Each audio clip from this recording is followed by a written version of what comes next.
I'm Amanda, a single mom living in Houston.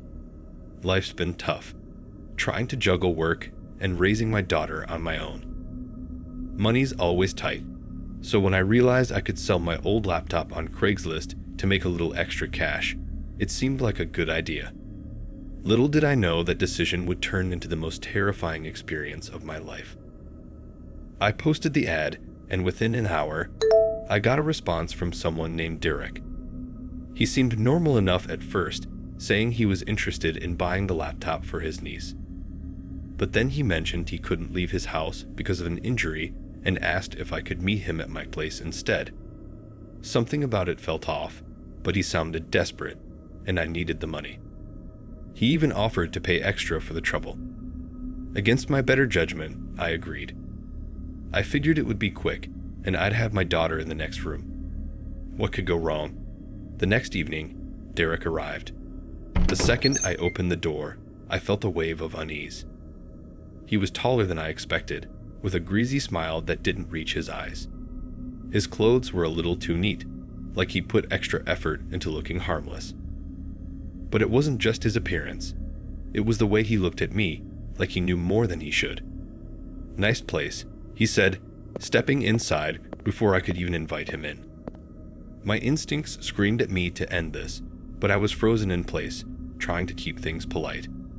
I handed him the laptop, hoping he'd take it and leave. Instead, he started asking personal questions. "So, you live here alone?" he asked, his eyes wandering around the room. My heart pounded in my chest as I realized how much I'd just given away by letting him in. I lied, saying my brother was staying with me, and he was due back any minute. But Derek didn't seem to care. He just smiled and said, "That's nice." When I asked for the money, Derek suddenly changed. He became too friendly, his compliments turning into something more sinister. "You're really pretty, you know that," he said, his voice low and smooth. I tried to laugh it off, but my hands were shaking. I told him it was time to go, but he just stood there, smiling. Then, in a split second, he grabbed my arm and pushed his way further into the apartment. My heart raced as I struggled to break free, screamed for him to get out. My daughter, hearing the commotion, started crying in the other room. The sound of her voice gave me the strength to fight back. I managed to shove Derek hard enough to make him lose his balance. He fell, hitting the floor with a loud thud. I ran to the door, throwing it open and screaming for help. Derek scrambled to his feet, realizing the game was up. He bolted out the door just as one of my neighbors came running. I called the police, my hands shaking so badly I could barely dial. When they arrived, they found Derek hiding a few blocks away. They told me he had a history. He'd been using Craigslist to stalk women, learning their personal details from their ads, and then tracking them down. I was just his latest target. The thought of what could have happened if I hadn't fought back still keeps me up at night. The police said I was lucky. I didn't feel lucky. I felt violated, terrified, and stupid for letting a stranger into my home. I kept thinking about how close I came to something much worse. Now, every time I look at my daughter, I'm reminded of how fragile our safety is, how a simple decision can lead to unimaginable danger. I'll never use Craigslist again, and I'll never let my guard down like that. Not ever.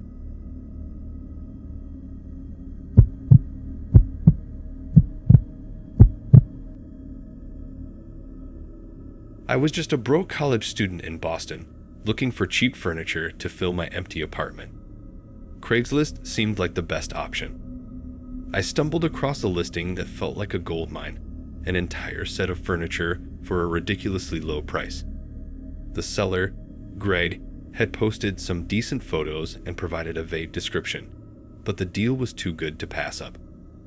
I emailed him right away, and he responded within minutes. Greg seemed friendly enough, said he was moving out of town and needed to get rid of everything fast. He gave me an address to a warehouse on the outskirts of town. I felt a little uneasy, but he reassured me that it was just a storage space he was using temporarily. When I pulled up to the warehouse, The place was almost deserted. The building looked run down, with rusty metal doors and broken windows. I hesitated for a moment, but I told myself I was just being paranoid. Besides, I really needed that furniture. Greg greeted me with a wide smile. He was an older guy, maybe in his late 40s, with a weathered face and an overly cheerful demeanor. He insisted that I come inside to check out the furniture. I followed him, and as soon as I stepped inside, the heavy metal door clanged shut behind me. The first thing that hit me was the smell, an overpowering, rotting stench that made my stomach turn. The place was dimly lit, with rows of old furniture covered in dust. I noticed a dark, sticky stain on the concrete floor. It looked like dried blood. My heart started to race as I took in my surroundings, realizing how isolated I was. "Here's the stuff," Greg said, motioning to a cluster of furniture. But I couldn't take my eyes off the stain on the floor. I glanced around, trying to find an escape route. I think I'm gonna pass," I said, trying to keep my voice steady. I turned to leave, but Greg was already blocking the exit. He pulled out a knife from his pocket, his friendly smile twisting into something much darker. "You're not going anywhere," he growled, moving toward me. Adrenaline kicked in, and I grabbed the nearest object, a wooden chair, and swung it at him. The chair smashed into pieces, but it was enough to knock him off balance. I didn't wait to see if he was hurt. I bolted for the door, fumbling with the lock as he scrambled to his feet. I managed to wrench the door open and sprinted to my car. My hands were shaking so badly I could barely get the keys in the ignition. I sped away, not daring to look back. When I got home, I called the police. They took my story seriously and sent a team to the warehouse. Later, they told me they found evidence of multiple murders there, bloodstains, personal belongings, even shallow graves. Greg had been luring people there for years, and I had barely escaped becoming his next victim.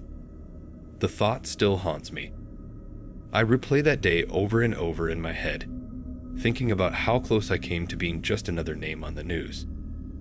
I can't bring myself to check Craigslist anymore, and every time I walk past a warehouse, I get a sick feeling in my gut. That place, that man, it's something I'll never forget.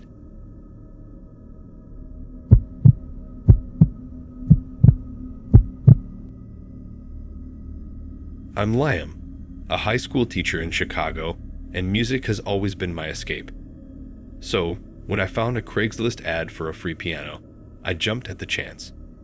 The woman, Karen, said she was moving and couldn't take it with her. She sounded so nice on the phone, and I didn't think twice about agreeing to pick it up from her house. When I arrived, Karen greeted me with a warm smile. She looked like anyone's grandmother, kind, harmless. Her house was cozy, the kind of place you'd expect to smell like cookies and old books. But as she let me inside, I noticed something strange. The piano was in the basement. I hesitated, but she was so insistent, so eager to give it away. "It's just down here," she said, motioning towards the dark stairway. My gut told me to leave, but I ignored it. She was just a sweet old lady, right? As we walked down the creaky stairs, the air grew colder and a musty smell hit me. The basement was dimly lit, and there it was, the piano, an old, beautiful upright, sitting against the far wall, but something felt off. Karen's friendly demeanor started to slip. Her smile faded into something else, something darker. "Let's move it together," she said, but her voice was different, cold, almost mechanical. Before I could react, she lunged at me, her strength far beyond what I expected. I felt a sharp blow to the back of my head, and everything went black. When I woke up, I was tied to a chair, my wrists and ankles bound tightly with rough rope. Karen stood over me, her eyes wide and crazed. She was muttering to herself, something about needing a sacrifice, about how her husband was dying, and this was the only way to save him. Panic surged through me. I pulled at the ropes, desperate to get free. Karen's rambling grew louder, more frantic, and I knew I didn't have much time. With a surge of adrenaline, I managed to loosen the ropes just enough. I waited for the right moment, then broke free, shoving her aside and sprinting up the stairs. I didn't stop running until I was outside, gasping for breath. I called the police, my hands trembling, but when they arrived, Karen was gone. The house was empty, like she had never been there. No traces of her, no sign of the piano. Now, every time I hear a piano or see a Craigslist ad, I can't help but feel a chill run down my spine. I keep looking over my shoulder, wondering if Karen will come back, if she'll finish what she started.